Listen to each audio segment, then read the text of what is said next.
So some of my patterns are digital, and I tried to print out a picture, which I was able to get part of the, what it's called, pumpkin grid. There's 6 pumpkins. They are individually stitched in the Just Cross Stitch 2016 Halloween issue. However, I am stitching them, individually. I thought these was stitching together, but I'm not. I'm stitching them individually. I went with the fabric I had at the time. So at the time, there was no pattern keeper. There was no markup RXP. There was none of these digital programs to help with cross stitch. There really was nothing out there other than PDF editors. So at the time, the best one for the cross stitch charts to put them in as PDF into an editing program was Goodreader. I still use Goodreader to this day, and I've had to learn how to transfer files to my computer and back and forth, but I figured all that out. So this particular one, I couldn't get this to print because of the way that the issue, the way I have the issue digitally. Most of my Just Cross Stitch I have downloaded digitally. I have had a subscription for many years. I also have all the Just Cross Stitch DVD collection of all of the issues. I forget up to what year. I'll have to look at that. But it's from like the beginning in the 80s when they started all the way through maybe 2018, maybe. I'll have to look. But this is the 2016 Halloween issue. These are the 6 pumpkins in the pumpkin grid. I am stitching them individually. And I started with this one right there. I just think they're funky and cute. I like different kinds of pumpkins. And I'm stitching this. Let me set this down now. I am stitching these on an 18 count oatmeal Lugana. And it is a very odd fabric to stitch on. It's very soft and wiggly. But that's my start. Very little start. So that will be what I'm doing all of them on. I remember I had a big piece of this and all 6 were going to fit perfectly if I cut it individually like this. So that's how these ended up on this particular weird, odd fabric. Because I generally haven't seen an 18 count Lugana, but that is definitely a Lugana. I have Quaker Pumpkin, also from a Just Cross Stitch Halloween issue. Trying to see the year. 2020. I'm stitching mine on a 28 count Sandcastle Jobelin. It's an even weave. And this one I'm actually stitching 2/2. So it ends up being a 14 count, but I like it. Again, an extra piece of fabric I happen to have scrap. It is slightly mottled a little, but I just have the 3 cats done in the middle. Ouch, needle at the top. I gotta be mindful of my needles. Not much to get it done, but still haven't finished it. So hopefully, maybe with the spinner wheel this month. We'll see. This is the one I was thinking of, that they are shown individually, and I am stitching them all on one piece as one big word. Just Cross Stitch Halloween issue 2015. I started with this O in the middle because, again, I'm stitching it on one big piece of fabric. It is a 28 count Sandcastle Jobelin even weave, stitching 2/2. So it looks like those 2 pieces of this Jobelin were together. Again, slightly mottled. I'm guessing this is like Picture This Plus fabric with the way that it's modeled. And that is my start in the middle. So it's all going to be one big piece. I think it's going to look really good. Yeah. Getting there. A lot of my projects are from Just CrossStitch Halloween issues, especially because Halloween's my favorite, and I don't think I've come across one Halloween issue that I didn't want to stitch at least 5 things out of, if not more. So this is called Trick or Treat. I cannot tell which one it's from because it's not on the bottom like the others. Yeah, I cannot tell. So again, if you'd like to know which Just CrossStitch Halloween issue, leave me a comment below and I will answer that for you. I am stitching this on an 18 count white Aida that I dyed blue with slight modeling. I did not write down the color name other than blue. And I did start, just to give you a reference, I started in the middle with the girl's hair. And that's about all I did. Again, I've got my T at the top to see where my top is. So I have the orientation correct when I stitch on it, and there is her head without back stitching. I usually do back stitching at the very end. Or if I know everything that's touching has been stitched, I can back stitch it at that time. So I really like the detail in that. She'd look great if she wasn't just a floating head. Alright, Just CrossStitch, another Halloween issue. I tried to pick one project from each Halloween issue year. And so each one is from a different year issue. Trick or Treat bag. I think it's super cute. I am not going to make it into a bag. It's just going to be a really larger size Halloween ornament, or I will just frame it in maybe like a 5x7 frame. It's on a 16 count white Aida, nothing special about it. And that's my progress. So again, just to give you a little reference of where I'm at with it.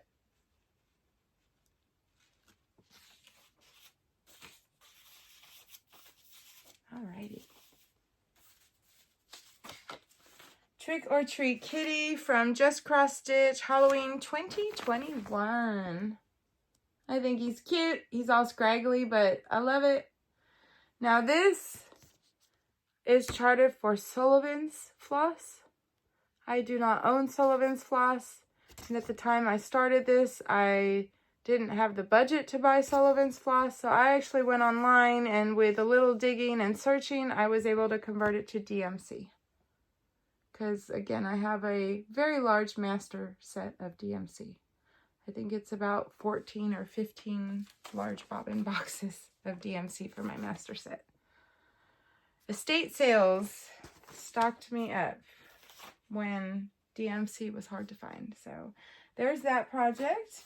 It is on an 18 count white Aida, nothing special, but it looks so cute. There is my progress. It's gonna look so good. It's cute. I love the bright colors. So I really like the conversion that I made with from Sullivan's floss to DMC. And I don't do a lot of conversions, but some things, I'll take the time to do that. Just when I'm feeling like, oh, I can't stitch it this way. Let me try something different. This is When Witches Go Riding. Again, Tiny Modernist Halloween Stitch Along. This is one that I started at the very beginning of the stitch along. And then when the second part of the pattern came out, I had a hard time deciphering where I was because what I had stitched was on a different pattern. So like I had the page of the first release and I stitched and highlighted that, and then the page of the second release came out, which had the first release and the second release without a definitive line of in between the two. And so I struggled with, okay, now do I have to sit and put side by side and remark what I did? So that was at the point that I determined I will wait until the stitch along is done and buy the pattern all in one complete. So I did quite a bit up here when they released the first part. I just didn't get past that. And I did not finish the first part. This is on a 16 count white Aida that I dyed tan and modeled. Again, I think it turned out really good. I'm very proud of the fabrics that I've dyed. And this is my progress. I love how the colors pop on the fabric. It looks really good. One day I will have these all finished and hanging on my wall. Yeah. Again, I can't tell which Just Cross Stitch issue this came out of, but Halloween issue. It's called Wizard Owl. It is on the cover, so this one would be a lot easier to find. I'm stitching this on a 16 count black Aida. And the background here is half stitches. So because the pattern calls for those to be half stitches, I did them on as half stitches. But I had to very carefully mark on the pattern. So I do my half stitches a little bit different than most people. I will do one row where I'm going from bottom to top, and I start my cross stitch leg from left to right. So I would go bottom to top and then do that across. And then the next row below that, I would actually take my needle top to bottom so that I didn't have warping in between the half stitches. So I think it's looking really, really good. Again, the colors might blow out because they are so bright. So the lighter, like teal color, is half stitches. And the blues are just amazing on this black. I'm very excited to make more progress on this one. I did not mark a T on this one for the top, but it's pretty obvious to me which way it goes when I'm looking at the pattern. Plus I know what I've stitched here, so yeah.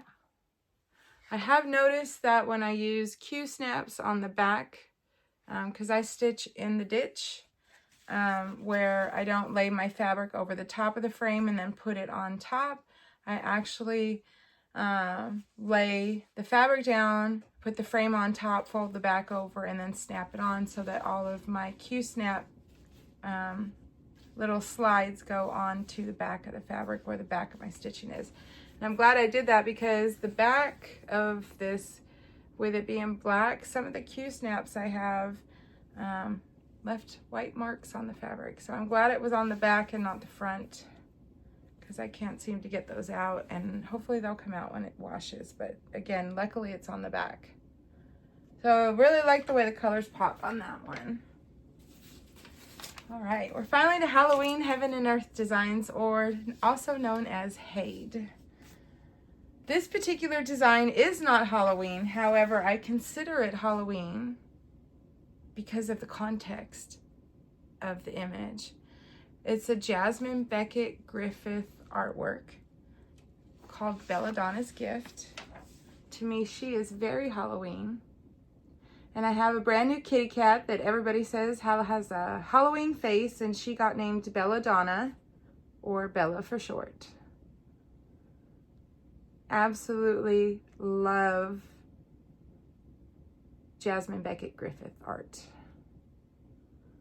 So this is a regular size, just regular size, regular colors. I'm stitching it on a 28 count white Monaco. I've started in the top left corner with a lot of the greens. And again, the shading is absolutely amazing. It's a pretty big project because it's regular size. And I'm doing parking method because of all the color changes. But it's this greenery here, and it looks amazing. So I definitely want to make more progress on this. I would love to be stitching on her, but I'm not there yet. So I might diagonally stitch pages to get to her more quickly. I do that sometimes. I really don't have any rhyme or reason or method behind the way that I stitch, other than the way that I feel like doing it at the time I'm stitching. Again, Heaven and Earth Designs, called Magic Spells and Owls. Artwork is by Annya.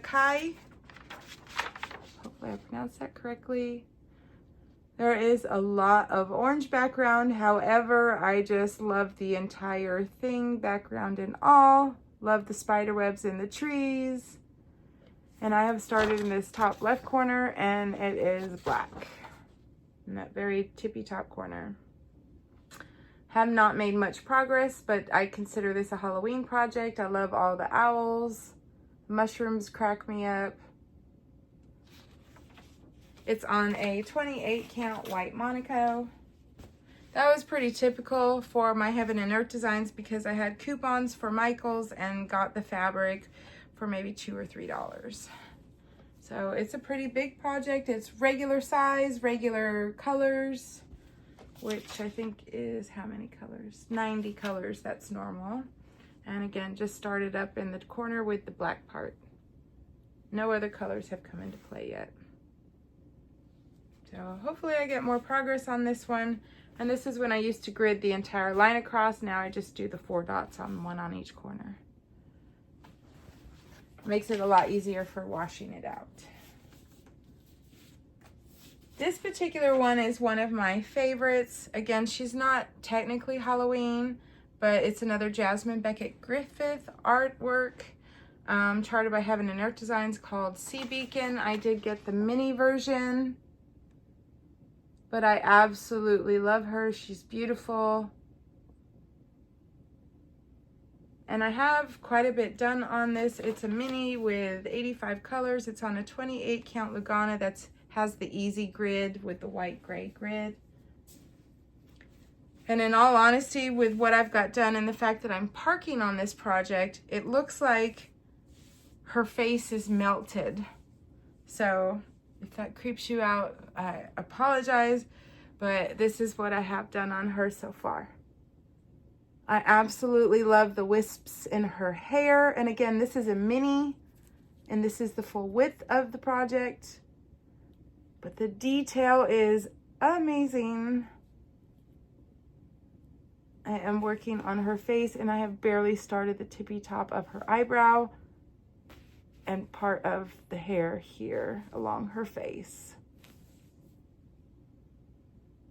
This is one I would like to finish next year as well, but I don't know if that's going to happen with my large movie poster project.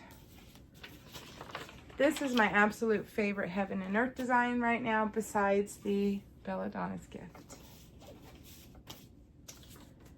Alrighty, so now we have a Randal Spangler, and it is Trick or Treat. Again, the mini version. A lot of these, I compared the detail of the regular supersized to the mini. This particular one, the regular version, did look a bit better. However, the mini was good enough for me. Had enough detail that I could tell what everything was. And you'll see what I mean in the leaves up here in this top left corner. Right up in here. You get the leaf detail pretty quickly on, so I'm really happy with that. It's still kind of a large project for it being a mini. This is the entire piece because it's a longer piece, but the detail in the leaves on the mini I was very happy with, but the confetti is crazy. There is so much confetti, so many color changes, that this will be converted to a parking method with the strands hanging. I know it looks better on camera without all the strands hanging, without all the floss hanging. However, it's really hard to stitch confetti that way. But I love the detail on it with it being a mini. All right, so that brings us to our next category, which are twin projects with my friend Tammy. And we've been doing this for, gosh, 5 or 6 years now. So I figured the first one I would show is our yearly project. It is from the CrossStitch Christmas book that comes out every year. This one is from A Festive Spirit. I apologize, I don't know the year, but again, I can find out if you're interested. This is the cover photo. That is not what I'm stitching. But that's the cover photo, in case you're looking for this book. There are a lot of amazingly beautiful projects in this book, but the one that Tammy and I picked to stitch as a yearly twin project, so we stitch on this one all throughout the year, just whenever we have the time. And it is called Bustling Bookshop. Darn, I didn't look to see who... Oh, it is Doreen Jones. That's who I thought, but I wanted to verify. And I absolutely love her. I love reading books. Love Christmas time. It's my second favorite holiday. And I'm a huge full coverage fan. And this is full coverage. So I've started up here with the ribbon and some of the books. I don't have much done. So I either do a center start or usually a top left corner start. It's very rare I do it any other way just because that's the way I've always done things. So there's the picture of that. And here is my progress.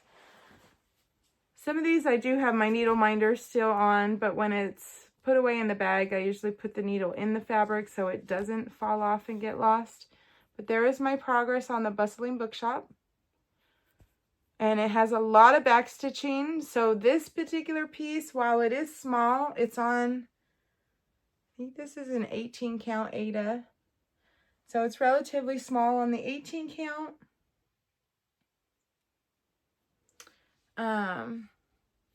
But I will be getting all the stitches in before I start doing any back stitching because pretty much the whole piece has back stitching and I don't want to get lost.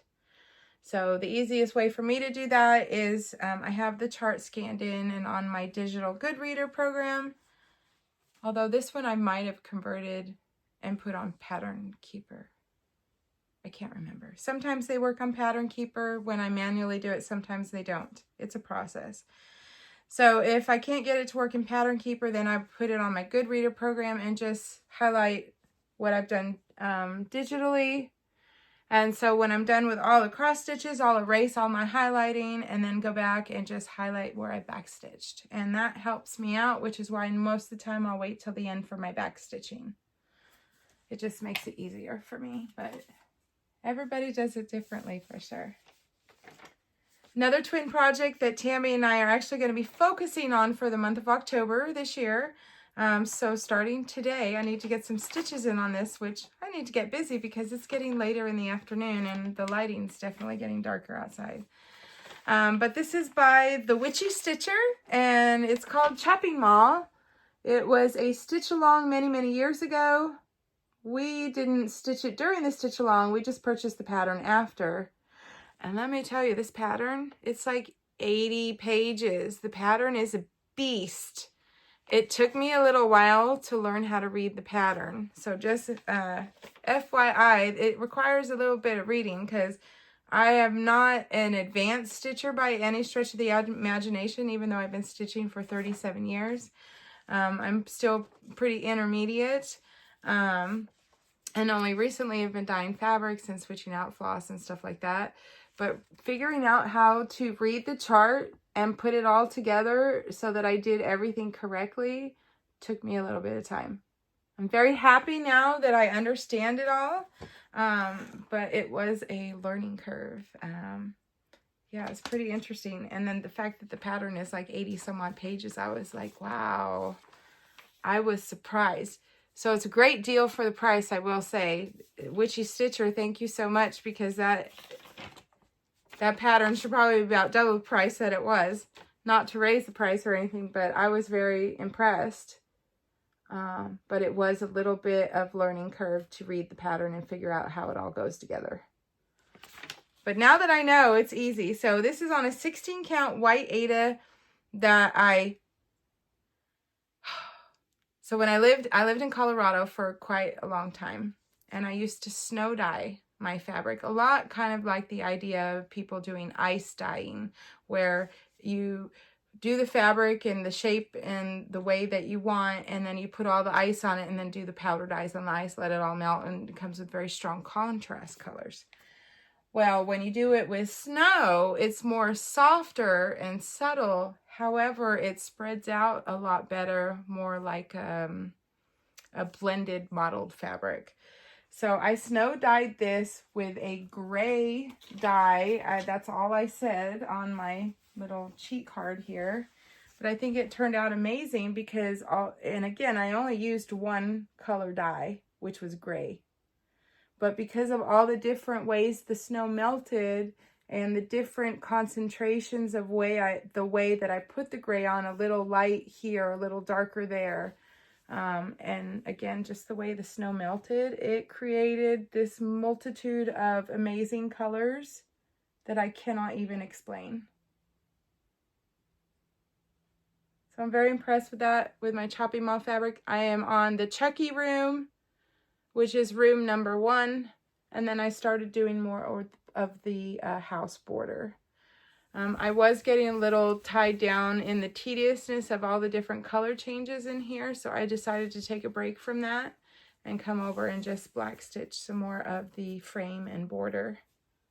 But I love it. It's great, and we'll see how much progress I make on this in October, because this is going to be, it's not only on my wheel, but again, this is one I would like to get at least 1 strand a day into, along with the 100 stitches that I'd like to get accomplished for my house project. So I have a lot of lofty goals for October, but I'm hoping that having the floss tube will keep me on track, whereas before I would get lost and just not get the stitching done. So I'm excited, very, very excited. This is a fun project. It's called Halloween Hamlet. It's a Carolyn Manning design. However, there is a small story behind this. My friend that we do these twin projects together, again, this is another twin project, her kids just glanced at it and thought it said ham omelet. And so the joke is now that we are working on the Halloween ham omelet project. Super Cute Village by Carolyn Manning.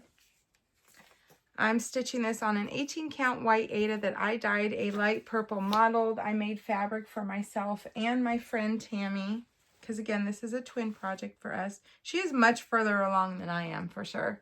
But here's the fabric that I dyed. I have some hanging floss here.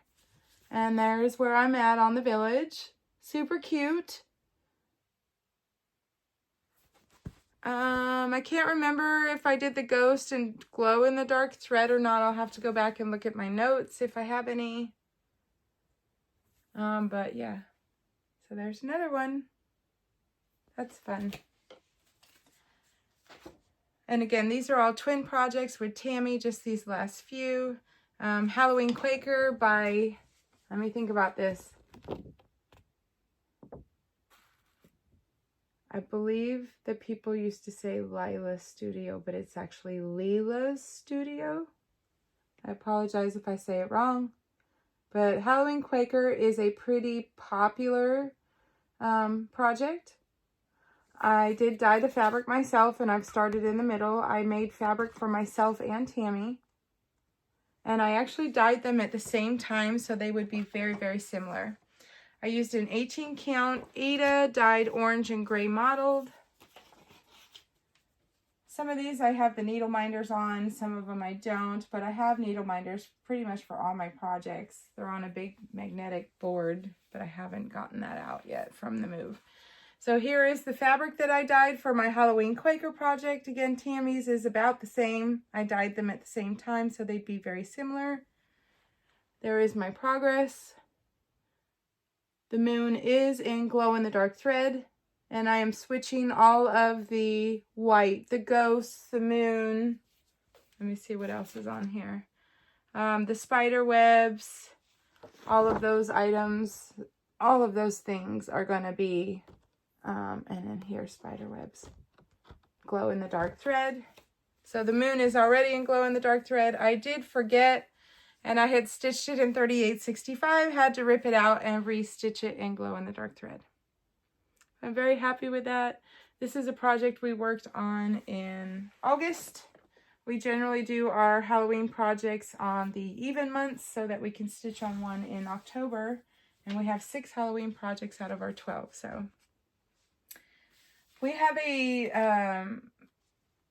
for the twin project, we have a fancy lady category. I am stitching Minerva by Nora Corbett.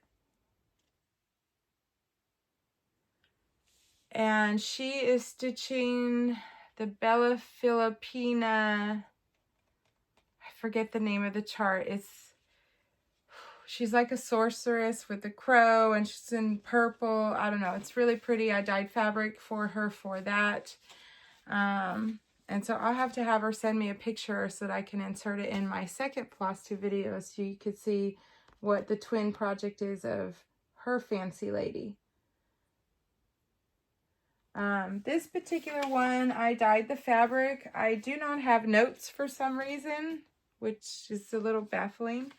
But Minerva is from the Bewitching Pixie series by Nora Corbett. And I started in the middle with some of the skin and the hair by the hat. So I kind of started like right on her face.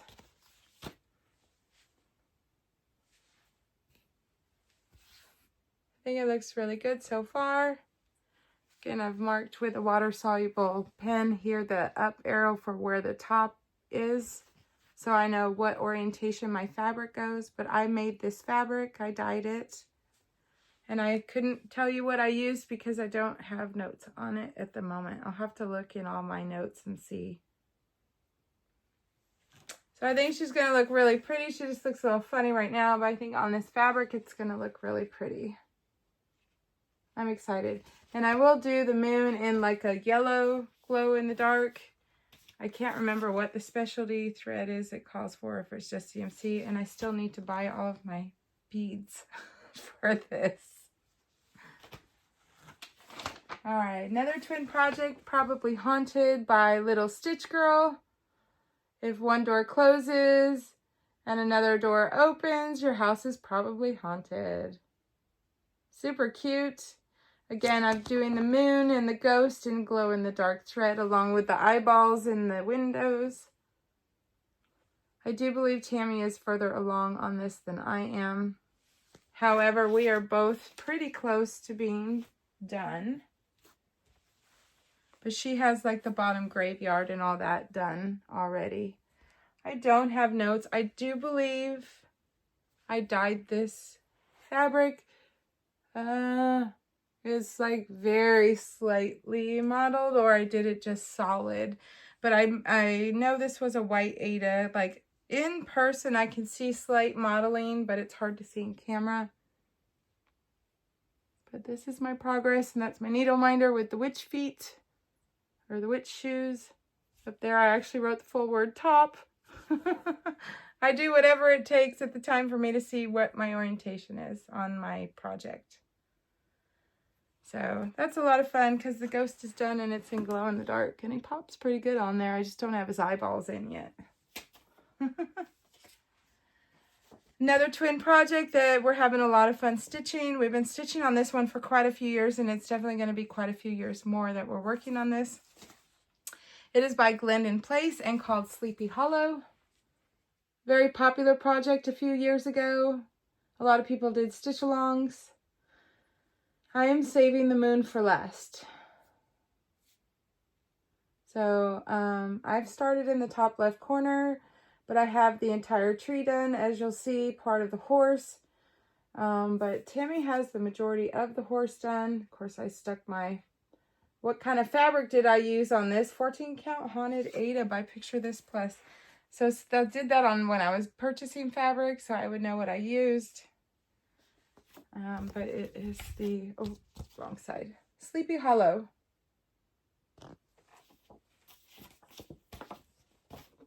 And I do have quite a bit of progress on this, but it is such a large piece. And that's what I have done. Again, I'm not backstitching until the very end, just because I work better that way. I've started part of the green grass, but not a whole lot. I got the horse head done, part of the arm of the headless horseman rider guy. Forget what his name is, if he has a name. But yeah, so that looks really good. It's exciting. Do all my sparkly threads. This has a lot of Krennics, a lot of beads. I will be doing all of that at the very end. All right, I'm going to take a small break. I'll be right back.